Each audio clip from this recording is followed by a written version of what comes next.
Hi everybody, it's Andy LeBlanc with Nerd Caliber, and I'm here with Ivy Doomkitty, who I was just telling her before this was taken, I was so excited to lead this interview. Huge fan, am a very big adamant fan of the kinds of like aggressively femme characters that you take on. Thank you for being a beacon of like femininity and positivity, and it's miraculous watching your work. Thank you so great. much. You're welcome. I really appreciate that. Yeah. So kind of in like the spirit of starting the conversation about cosplay, I'm curious about people's origin stories with it.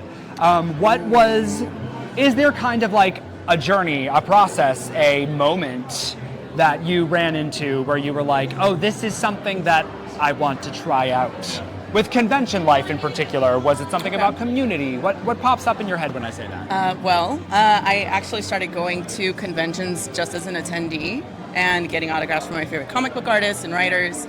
Just, doing what everybody else does. It was so much fun, and I saw people in costume for the first time, and I thought, I want to do that. That looks really cool. And this is back in, I think, 2005 when I went to my first convention. And almost 20 years. Yeah, I haven't Sorry been to put that in perspective, but it's horrifying. We can all go through this together. Yeah. And I really, really loved the idea of being able to dress up as your favorite characters, because I grew up with X-Men, Batman the Animated Series, total 90s kid with all that. But I saw that everybody that was in costume was all one very specific body type, and it was not mine in any way. So I didn't do it because I just felt really self-conscious and really insecure about it. So fast forward to 2010, 2011, my favorite comic book artist reached out and asked me if I wanted a figure model for him at a convention. Wow. Yeah. How did you meet? Like, how did you know them? Well, we met over the years because I would get autographs and things like that from him. Oh, okay. So it was Frank Cho. Okay. Comic book artist, and he reached out, asked if I wanted a figure model for him at a convention, and I did for 3 years in a row, and it was different characters. But I don't count that as cosplay because it was specifically modeling. It wasn't. There's just a difference for me. Yes. On that. Yeah. So I did that, and that kind of really helped me gain some sense of confidence, but still afraid because I still haven't walked a convention floor yet. So in 2013, I made my first costume, which was a Star Trek red shirt. And that was actually his character, Brandy from Liberty Meadows, dressed up as a red shirt. So I was cosplaying a character that was cosplaying a character. Oh, cool. Okay. Was there like a vast amount of people? Because I would listen to this story and be present in a heartbeat. It was at San Diego Comic-Con.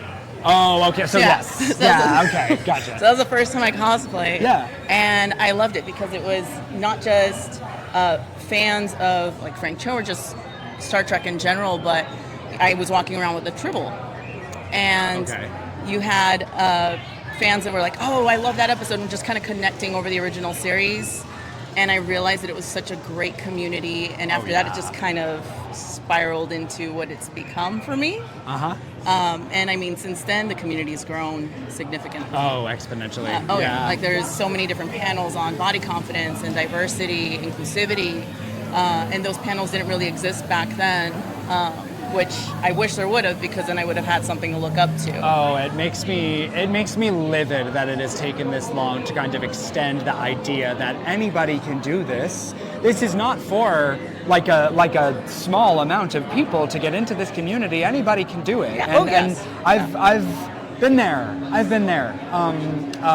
Growing up queer and growing up plus size, I definitely have had my share of like seeing people, it's a similar story, like seeing people in cosplays that I would love to take on and convincing myself that I can't. And now it's really nice to arrive at the other side of it where more and more people are talking about that. I mean, look at this, right? Like that has to do with your origin story, makes you a tour de force as well. Right? Like you are arriving on top of that. Of course, like you're arriving on top of that. You have your own booth here. So it's really nice to hear a success story, and specifically about sort of like enriching the community, right? And extending yourself out to like meet people here. There are some incredible people in this community. Oh, absolutely. Yeah. One story in particular, there's a little girl. When I first met her, she was a little girl.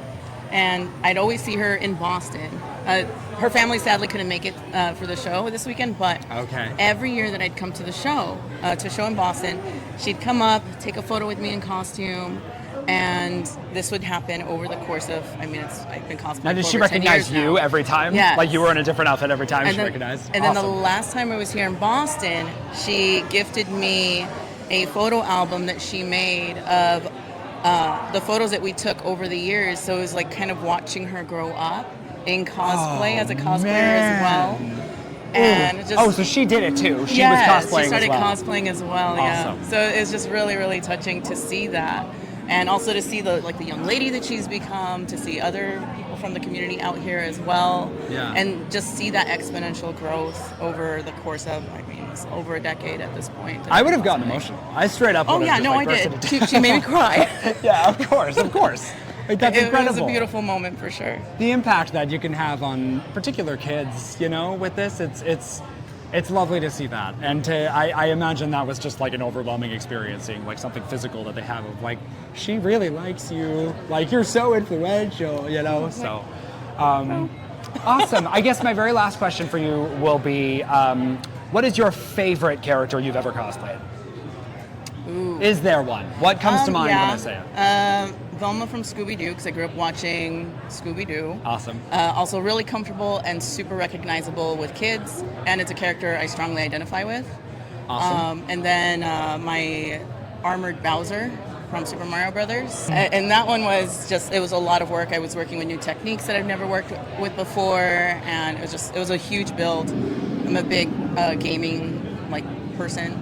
I like gaming, so yeah, I grew up playing Super Mario Brothers, so it was really cool seeing one of my villains come to life like that. Incredible. I did a Prince Daisy for Anime Boston, and I was living my best life, so I imagine that you is felt awesome. that was powerful. Incredible. So this is amazing. Thank you so much for talking to us. Oh yeah, thank you. Oh, you're so welcome. Do you want to do a little social media pitch as far as where they can see you, where they can follow you, everything like that? You can follow me anywhere online under Ivy Doomkitty, and I also stream every week at Twitch. So Twitch TV twitch.tv Ivy Doomkitty. Awesome. Thank you. This has been Andy LeBlanc with Nerd Caliber. Thank you so much for watching.